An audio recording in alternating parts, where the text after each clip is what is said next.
नमस्कार मो YouTube channel magical flavours को आपण मानक अनेक अनेक स्वागत। आज आसतु बनैबा ओडिशार गोटे ऑथेंटिक डिश पोई माछ मुंड छिंचड़ा।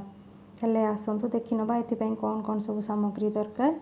एथिपई मु गोटे आलू अल्प किछि सारू गोटे बैगण को काटी नेछि, पोई साग को काटिकी रखिछि, अल्प टिके कखारू को काटी नेछि, दुईटी माछ मुंड और दुईटी पेटी पीस को आगुरी एमती भाजी रखी। तेल आसतु रेसिपीटी स्टार्ट करवा। एटा आमे भोजी स्टाइल रो बनाउछु, सेतिपई मु एथिरे बेसर जगार अदा रसुण पेस्ट को यूज करिछि। कढ़ई को गरम करी मु सेथिरे अल्प टिके सोरिष तेल को नै जाइछि। एबे सेथिरे आमे पोई साग एवं पोई को भलो भाबरे भाजी नबा। पोई को भाजिले तादरे थिबा लाल अंशटी मरि जिवो एवं तरकारीटी हमर बहुत टेस्टी लागिवो। आपको अल्प समय फ्राए कला परे एथिरे मु एबे सब परिबा को दे दउछि। परिबा को हमको बेसी समय भाजीबार नहीं, खाली अल्प टिके समय आमे आपको फ्राए करबा जेमति कि ता ऊपर गोटे भलो चमक आसी जिवो। परिबा सब एबे हमर भाजी हे गलानी। एबे आपको मु आ गोटे पात्र को काढी नउछि।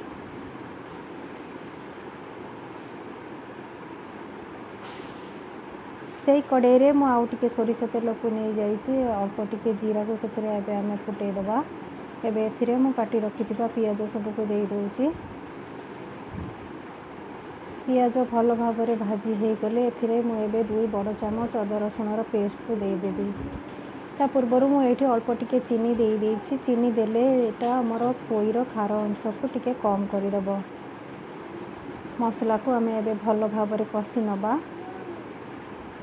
एबे एथिरे मु कलर पई काश्मीरी रेड चिली पाउडर, स्वाद अनुसार लूण एवं आधा चामच हलदी को एठी दे दउछि। मसला को टिके समय आमे कसी नबा।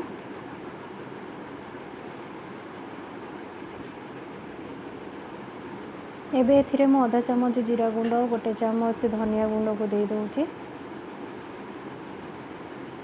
मसला जदि ड्राई होछि एबे आपण एथिरे अल्प टिके पानी दे परिबे। टिके समय को आमे एबे चलै नबा।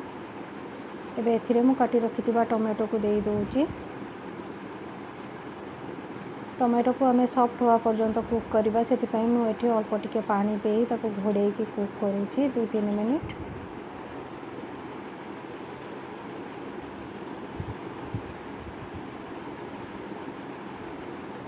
टोमेटो हमर सॉफ्ट हे गलानी, आसंतु चेक करबा।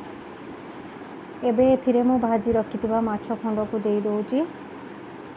माछ को आमे भलो भाबरे भांगी मसला सहित कसी नबा। एबे एथिरे आमे भाजी रखिथिबा परिबा सब को देई भलो भाबरे कसी नबा। बिल्कुल भी तरबर हेबेनी। आपन को आको टिके समय भलो भाबरे कसीबार अछि, तेणु आको घोड़ेई की आमे मझिरे मझिरे एमते चलेई की कसी नबा 7-8 मिनिट पर्यंत।